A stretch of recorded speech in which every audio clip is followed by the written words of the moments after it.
Hello everyone, this is Zeeebo and welcome to this AFK journey video. So it's a weekend again and I hope you guys enjoy your weekends.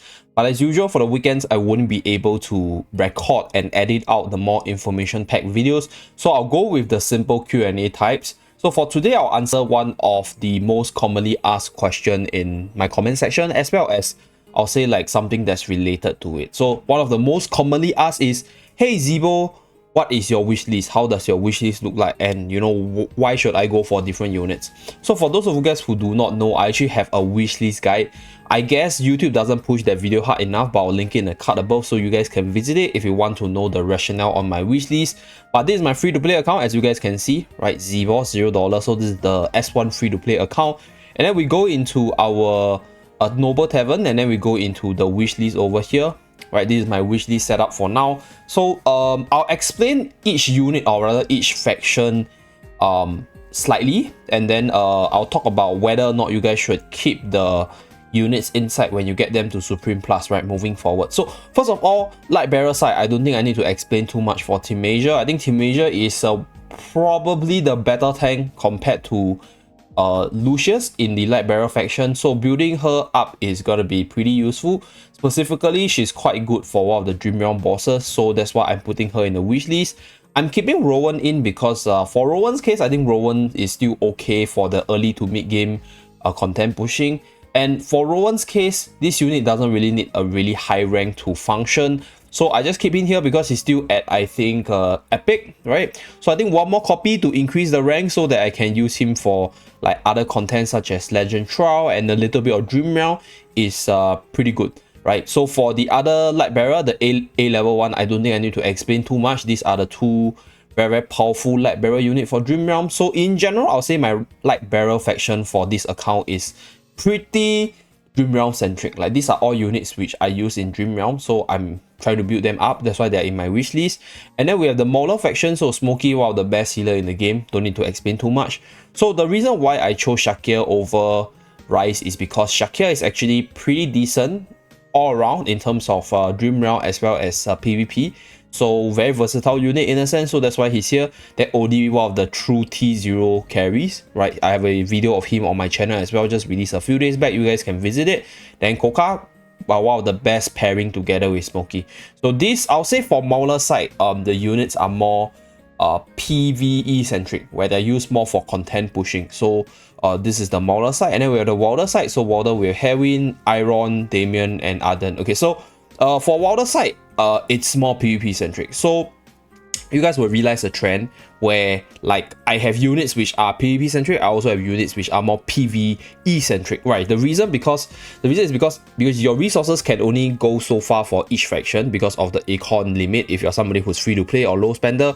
So you kind of want to split up the types of units you use for the different contents, right? So PvP, you need good tiered units, right? So you need strong units with like good tier, right? Obviously the higher tier your units are, the stronger they are. So like you kind of want to sort of split up the units between PvP and PvE in terms of your wish list as well. So like what I mean by that is, let's say if your Light Bearer is very Dream Realm centric, then obviously your other contents could be more PvP centric so that you have a greater pool of units to play around.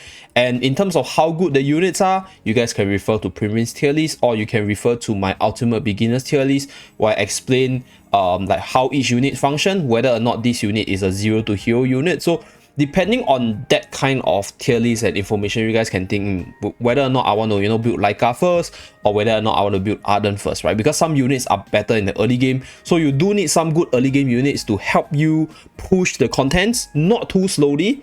Like the reason why I don't use Cecil, like okay, I'm gonna talk about the Graveborn side first. So for Graveborn side, I go Carolina as well as Torrent. So Torrent, I don't need to explain, strongest tank.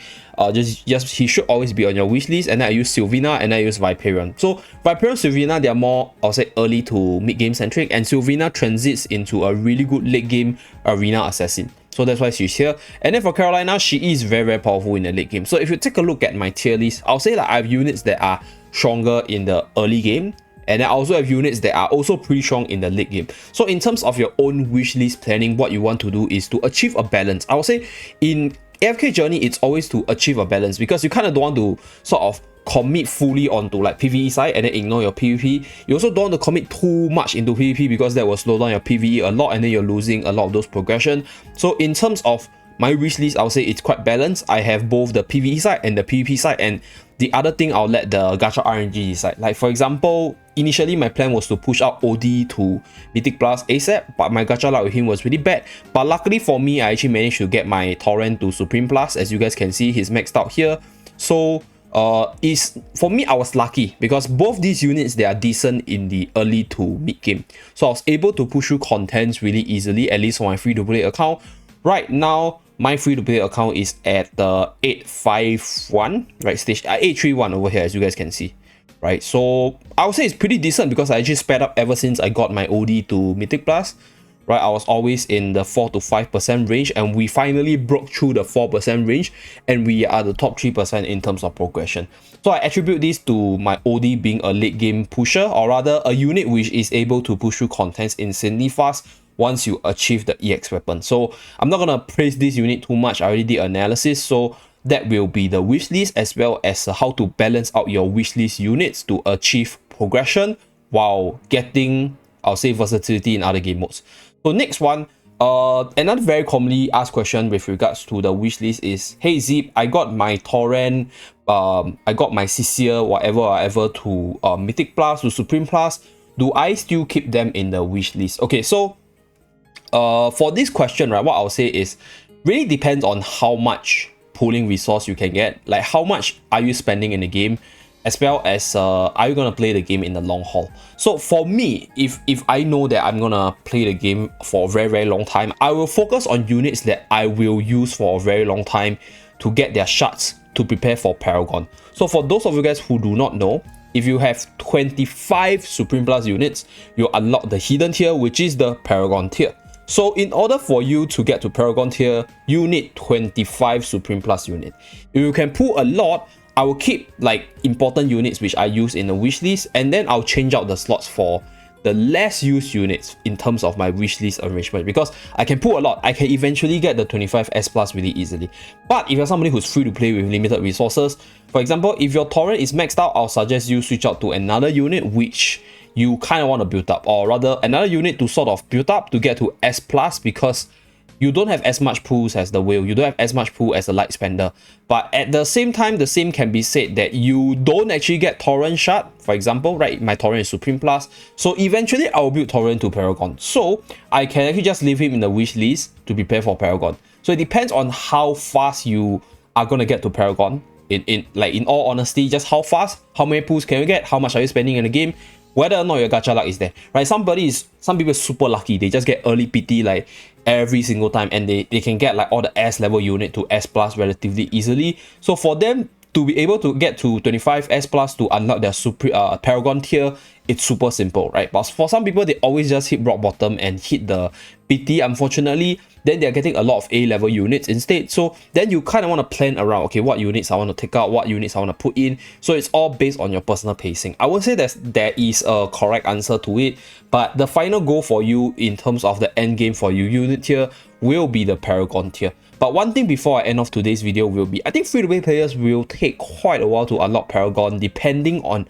how much summoning resources, depending on how much free resources the game actually gives them, because you're not going to get more because you're not buying, because you're free to play, right? So then you kind of want to sort of, I'll say, focus on getting as many S Plus as possible, because having versatility is very important, because in the different game modes where you might want to use for content pushing, if you want to use it for arena, right, you want to do Dream Realm, you kind of have to have a big pool of units to play around, even though they might not be Paragon tier. Paragon tier is probably more so for the additional stats more than anything else, and it's more so for PvP. So if you want to enjoy the game from the PvE perspective, I think having more units at Supreme Plus is better than focusing a few units to get to Paragon. So that's my honest opinion in terms of the wishlist side, in terms of whether or not you should keep certain units in the wishlist if you do get them to the Supreme Plus tier. So yeah, these are like super commonly asked questions, and honestly speaking, I cannot just answer them one by one because there's way too much. So I just use this video to explain everything. So thank you very much for tuning in. Do remember to like and subscribe to see more, and if you have more questions, feel free to post it out in the comment section. I do read them and I'll try to answer them, be it directly replying or doing a video to answer everybody as a whole. So thank you very much. I'll see you guys again in my next video. Bye guys.